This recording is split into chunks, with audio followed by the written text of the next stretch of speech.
I think we really need a national dialogue on the 2027 elections. Because if we don't have a dialogue, not just of politicians, but of everybody, we are going to get back to 2007, 2008.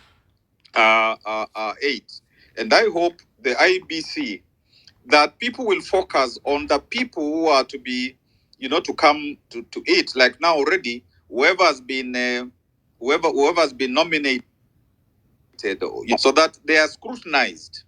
They are scrutinized, and even to think also of a people's IEBC, so that there is an IEBC which is marking the official IEBC, so that we really get to a fairer election in 2027. And I say, Paul, to the MP who went to football game, and he had some problems, and but historically, most of our political parties have actually worked on or been based on ethnicities. And because they refuse to move away from ethnic politics, that is why they form these optimistic so-called coalitions. And although they are in law, but they are not really being driven according to, to law, to democratic tenets and all that kind of stuff. They are formed, whether it is called, it's NASA, it's Jubilee, it's Azmio, it's KKA. They are formed just for the moment.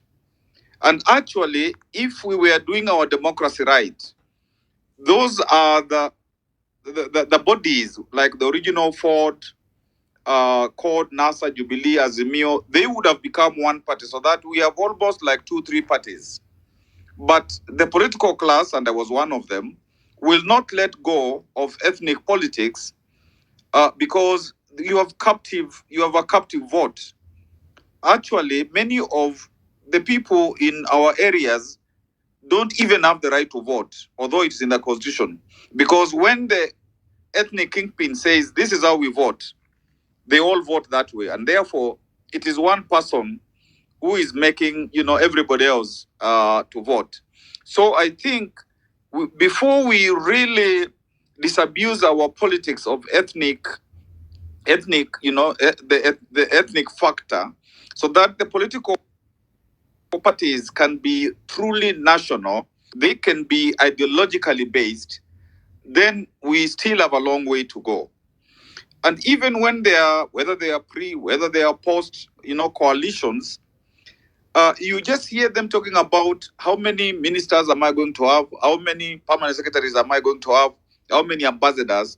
You don't hear them saying, I'm coming to this coalition with this ideologies, with this part of my manifesto. Let's negotiate manifesto.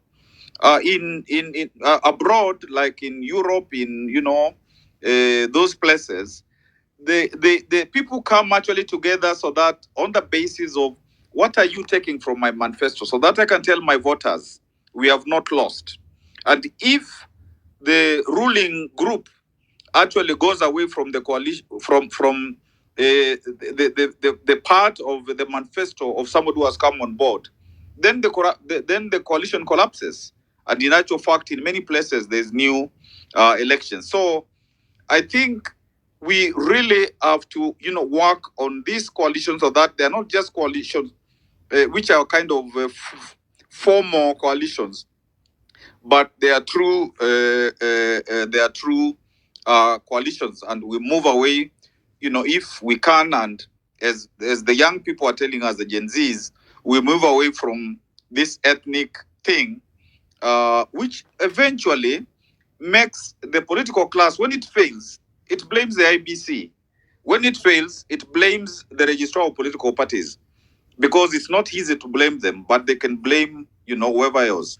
And indeed, if you look at the coalition, you'll find that you have normally the big brother and the big sister, or big brothers and sisters. And then other guys will be dragged in there, and they will, they are told, we shall help you to get money for campaigns and stuff. And eventually, when after elections, those groups tend to go away, because they realize that they were just, given, they were just being used, so to speak. Maybe the second point, and again, this is tied to ethnic factor. the minor KI case said that the vote will be counted at the polling station, and that is the vote. But then, and I think this is something that Ndegwa said. I think I don't know whether it was also Martin said that if the people who are recruited to run elections and they are not trained much, they are just picked quickly, and they are paid little, so they can even be paid more money by the by candidates.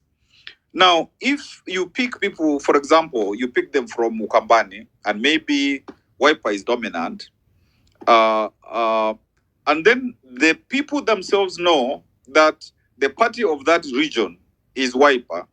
So already they come into that position knowing that there is a party which is favored. So many of them will, again, because even when there were the campaigns, as was mentioned, they'll be supporting that. And I'm not just talking about Okambani, I'm talking about, all these areas where, you have guys who are kind of dominant. So that alone makes it very difficult to really, in terms of administration, to administer, free and fair elections, as Ndegwa also was saying. And therefore, it is important to professionalize all from clerk to, all those people, so that clerk up to returning officers, so that these are people who are not just picked as a by the way, particularly at the clerk, the presiding officers level, etc., etc. We will have to ask, and we will have to be told, the Secretariat of IBC, which has been operating for now 2 years plus without commissioners, what exactly have they been doing? How does that impact in terms of the elections 2027? Because they have been responsible for themselves without kind of oversight. So that's a question. And I'm not saying that they must have been bad things, but it is important to examine all the decisions that they took, so that it is clear that those decisions do not do not have an effect on the politics. And I think the registrar, I know she's in a tough spot, because there are all these big people who are in charge of parties and so on. But those 92 parties that are registered, have they continuously fulfilled? Because you can register, and then some of the things that you're supposed to do, you don't do. Like, do you have elections? So that you have officers who are elected according to your constitution? Do you even have the constitution? Do you have the officers which are in the 24 counties and above? All those aspects which are in the constitution, because the fact that it is difficult after you register a party to register it means that they can now operate without what is supposed to be the requirements, according to the law. Quickly, NADCO is just BBI. And actually, if we had done the bombers draft, if we had done even the CKRC, draft, or where there was a real prime minister with power, where there was real division of power, then that would have made a difference. But now what is needed is simply to have a prime minister, deputy prime minister, so that they can sort out this ethnic politics that they do, and they are quarreling because they don't, they don't get the correct thing to do, because it's not easy in the circumstances. And that is why there was, talk of the proportional representations, other substantive issues that will make our electoral, system truly, a good thing. And I think the Mole was talking about the questions of like the money, because like the campaign financing, up to now, I don't think that law has been passed, so that the person with the most money does not win, because they have more money than anybody else. Question of using government machinery, so that if you use the entire provincial administration, you use the police, those are issues that are still, to be looked at. Also, the diaspora, because as was intimated, that's 4 million people also, and let us even say 2 million were able to vote. The question is, there's never been, proper regulations to make these people vote so that they are not told just go to one embassy.